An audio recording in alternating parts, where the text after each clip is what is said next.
It's time for us to pray. Pray, pray, pray. You know, we're so used to praying for our families. We pray for our children. We pray for our husbands. We pray for our sisters. We pray for ourselves. But let's take time. And when it's time to pray for the enemies, you know what we find? You know what we do? We begin to do prayers that we have no business doing. And people will actually bring scripture verses from the Old Testament. And I really didn't want to talk about this. I wanted to pray. And then before I just say that prayer, since I went to the Old Testament, let me say that again. That we are followers of Jesus. We're not followers of Elijah. We're not followers of Moses. We're not followers of Abraham. We're not followers of Malachi. We're not followers of David or Solomon. We're not followers of any of those people. Jesus said, if any will come after me. Even they themselves were looking forward.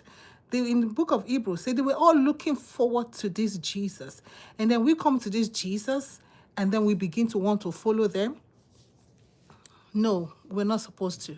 Jesus has come, and he has given us a blueprint on what to do with our enemies. We love them. Let's read the scripture in the book of Matthew 5:44. Matthew 5:44. Let's our springboard. Let's pray. Let's pray for our enemies. You know, I just say let's pray against our enemies. That's what we always do. And it's so sad. Sometimes I'm in church, there's some prayers they raise us like, I cannot pray that prayer. I'm sorry. So Matthew 5:44. But I say to you, I say 43. Jesus said, you have heard that it was said, you shall love your neighbor and hate your enemy. That's what we've been taught. But Jesus say, but I say to you.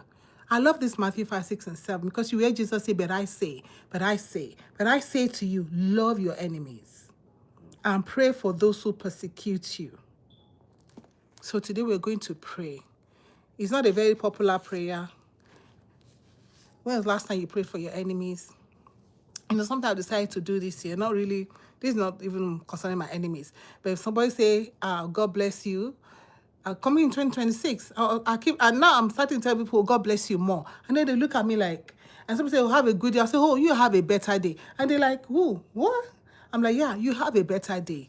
Because the scripture tells us that we should think of other people, you know, better than ourselves. That is what Jesus came to do. So we're going to pray for our enemies today. Jesus said, pray for those who spitefully use you and persecute you, Matthew 5. This is not weakness, it is kingdom strength. Jesus hanging on the cross, with all the pain that he went through, you know what he prayed? He said, Father, forgive them, for they know not what they are doing. I know there are people out there that don't like your success. There are people out there that want your downfall. There are people out there that just hate you for no reason. There are people out there that are just plotting, that would love for you to be down while they are up. But that's okay.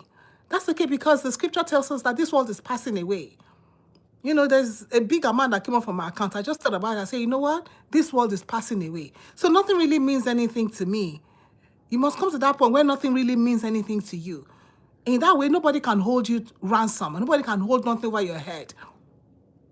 Because there's something we say that he that is down needs fear no fall. This world is passing away. We owe this world prayer. We owe our enemies prayer. In fact, we owe our enemies love. We ought to love them. Jesus said, love your enemies. There's nothing we can do about it.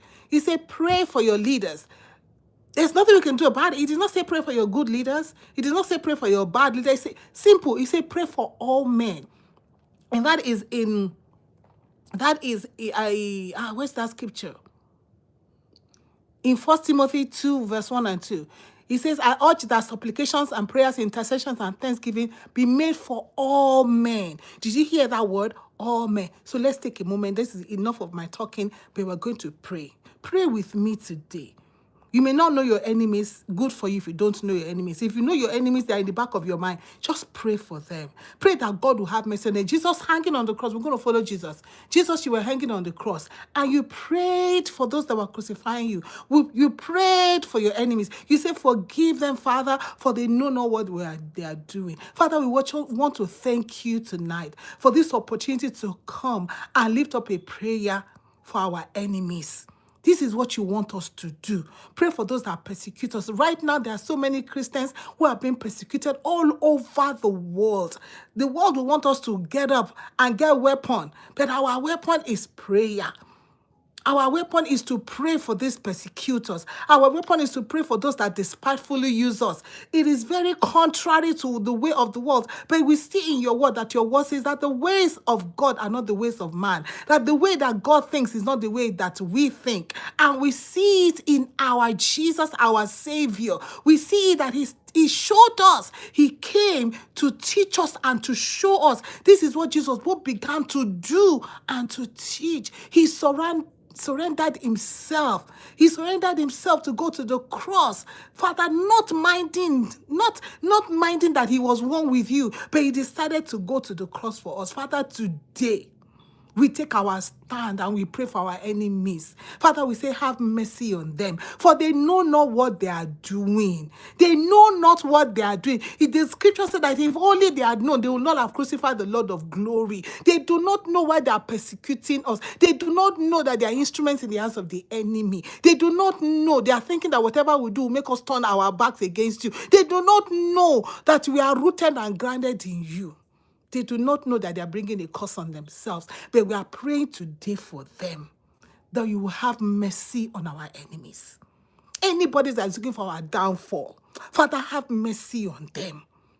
In the name of Jesus. In fact, Father, we're asking that you bless them. In the name of Jesus. It's not a popular prayer, but we stand on the side of you. We stand on your side. We are praying, oh God, that you cause them to see your light. Bring them into your salvation.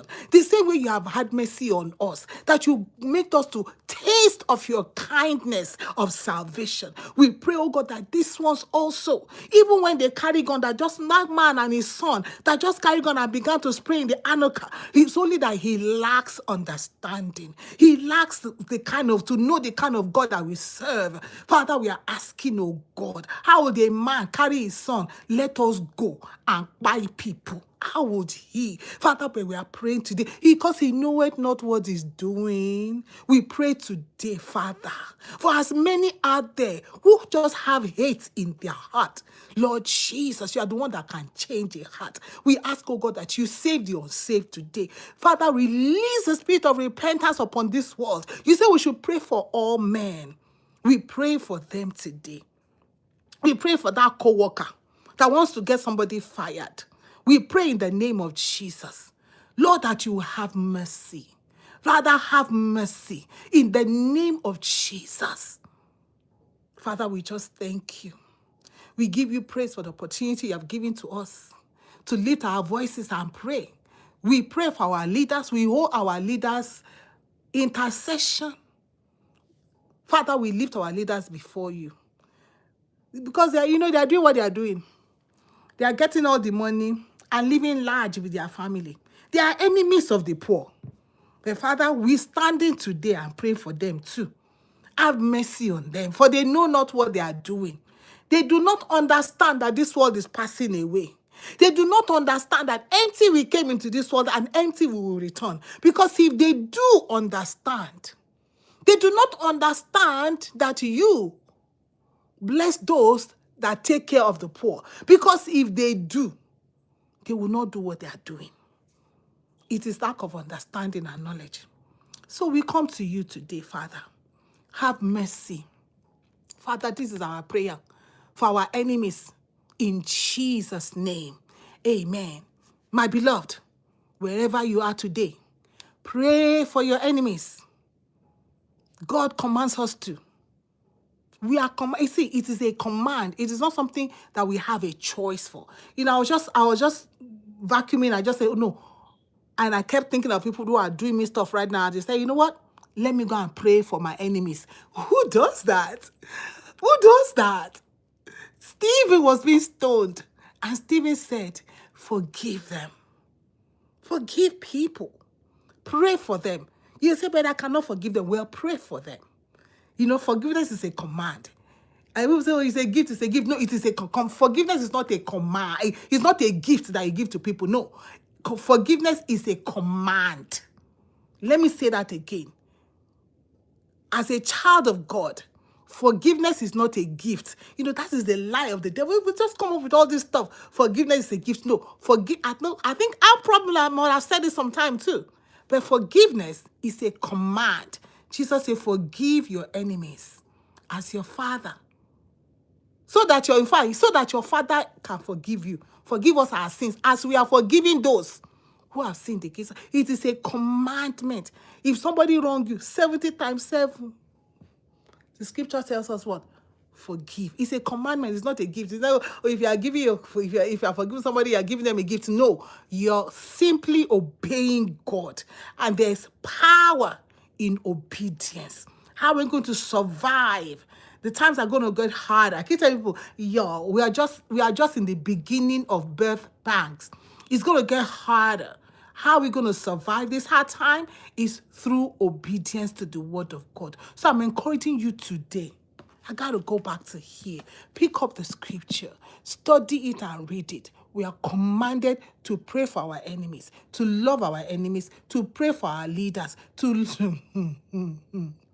Yes, it's a commandment to forgive every wrong. There's nothing that cannot be forgiven. Not with you, with God. We don't even know that sin that is the sin of blasphemy. We don't know. People have speculation. We can speculate for all we want. It's only God that knows that sin of blasphemy. But as far, me and you, human interaction, we are commanded to forgive. So there's nothing, I cannot forgive. I'm finding it hard to forgive. That means you're finding it hard to obey God. May the Lord deliver all of us. So. May the Lord help us. So. May the Lord bless our enemies. Every of my enemy, Father, wherever they are, Father, I ask your blessing upon them. Wherever they are right now, they are cooking evil against me. The scripture tells me that they shall surely gather. I cannot stop their gathering. You cannot stop their gathering. He said, but because their gathering is not of the Lord, they shall utterly be scattered. It is God that will do all that, because vengeance belongs to who? God. It doesn't belong to me. Me and you don't have nothing to avenge nobody. We just have to pray for our enemies. Because guess what? It is not the will of God that any should perish, but that all should come to repentance. So don't want to go to heaven by yourself, you, yourself, your family, and your husband, your wife, and your children, only you, and then everybody else can go to hell. No. Don't call fire down on anybody. Jesus did not call fire down on anybody. What I say, Jesus did not call fire down on anybody. Holy Ghost fire to come and do what? May the Lord have mercy on all of us. Anybody that don't call Holy Ghost fire. That was, ignorance. But in the days of ignorance, the Lord winked at it. Acts 17:30. But now he's commanding us, stop calling Holy Ghost fire. For what? To come and destroy who? May even consume you first. Because you self, you're probably sinning against somebody, talking bad about people. I shall call it Holy Ghost fire on somebody, I call it on your head. Because what a man sow, that shall he reap. Let's stop just abusing the word of God. Study the word of God. Then you will not call Holy Ghost fire on anybody. Because there's no way where the Holy Ghost fire came down in the scripture for anybody to destroy them. Anyway. Pray for your enemies tonight before you go to bed. Tomorrow when you wake up.